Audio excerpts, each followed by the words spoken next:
Should I take my glasses off? Another person who'll need little introduction to those of you who are already involved in Forever. It's our second top distributor, Adam May. But for those that haven't met Adam, here's an opportunity for us to find out just a little bit about Adam's thoughts on the Forever business. Adam, you know, reading the press, it's doom and gloom, the economy's crashing. Is that good or bad for joining Forever, do you think? Fantastic. Yeah. I built my business, I started building my business in a recession back in 1993, and at that time this kind of climate, economic climate, makes people very uncomfortable. If they're not being made redundant, the person in the desk next door, or they know somebody who is. And it's at this time that people start to look outside the box. They start to examine their other options, whereas when times are good and the money's coming in, they just keep their heads down, they keep going, they forget about the fact they're never seeing their families, they're never playing that round of golf they wanted to, they're not doing the things they really want to, they just get on and work. Now's a great time to be building a business.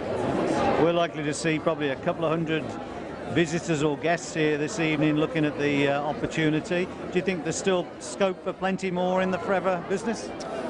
Well, we both know how many people are actually active in the UK, and as a percentage of the population, I don't think it even scrapes 0.1% of the population. So if we're saying is there any more opportunity in the UK, I genuinely say we haven't begun to scratch the surface yet.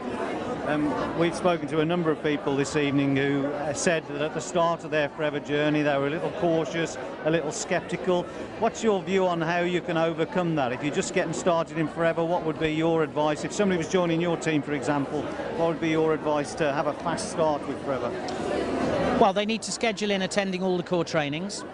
They need to go to a business presentation once a week, because, you know, we have a saying, which is that if you've had a good week, the meeting needs you. If you've had a bad week, you need the meeting. They need to talk to their sponsor on the phone every day, even if it's only for 2 minutes, to say hi, or just to say what you've done that day. They need to make themselves accountable to their sponsor in terms of the activity they're doing, and they need to have a weekly planning meeting with their sponsor, who will then guide them through the activities they need to do, hold their hand and coach them on getting good at them. And it is only a handful of activities.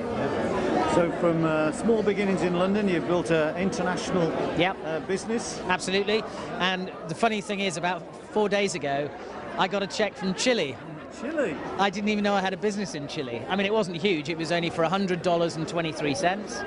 But you know what? You get a few of those coming in, and then a few of the big ones coming in, and before you know it, you're making a pretty big income. So again, for the benefit of the new people, how would you get a check from Chile when you've never been to Chile? Because if I introduce somebody here, who then subsequently went on and did introduce somebody in Chile, the person I introduced here would have a business in Chile, but so would I, because I introduced them, if that makes sense. So, I mean, it's amazing. I mean, I got a check a few months ago from Colombia, which was rather amusing when I went to the bank to cash it, with all the connotations of Colombia and what goes on there.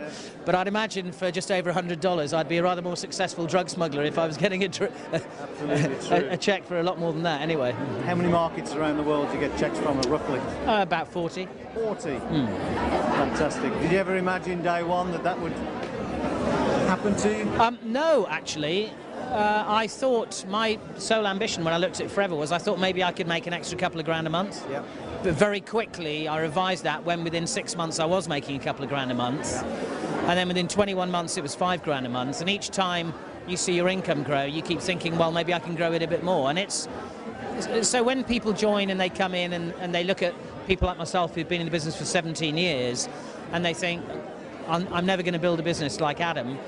I didn't do this overnight. You know, it's taken me 17 years to get where I am today, and people need to realise that. Which would be true of any business, wouldn't it? Absolutely. I mean, most businesses fail. 9 out of 10 businesses fail within the first 5 years.